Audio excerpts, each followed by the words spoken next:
A devastating war rages, claiming millions of lives daily. Even as territory is gained, the enemy finds ways behind the lines, spreading suffering. Mothers lose sons, fathers lose wives, sons lose brothers. Yet, the war is not fully committed. 2. Billions die as rivalries among governments hinder efforts to defeat the enemy. Planet after planet falls to disease, but calls to fight back are ignored. Some deem the cost of defending every planet too high. Others see new job opportunities, outweighing the cost of eliminating the threat. A few even consider removing the diseases a betrayal of the past, clinging to the idea that illness cannot exist without a carrier. For millennia, these illnesses, some worse than others, have plagued the galaxy. Seemingly impossible to eradicate, there has never been a strategy for wiping them out, only allowing them to run their course. People lived with the ever-present threat. The debate about eradication reignited with humanity's arrival. Humans entered the galactic stage heavily armed, earning a reputation as fierce, small creatures.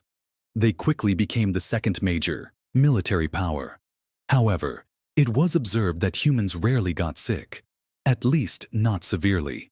There were no accounts of entire human forces incapacitated by illness or leaders succumbing to plagues. Investigations began. Governments were incredulous at the findings. Humanity had suffered from diseases far worse than most galactic species: malaria, Ebola, bird flu, and the Black Death. These diseases could have been galaxy-leading killers, yet they were absent in human populations. Humanity had achieved what no other species had.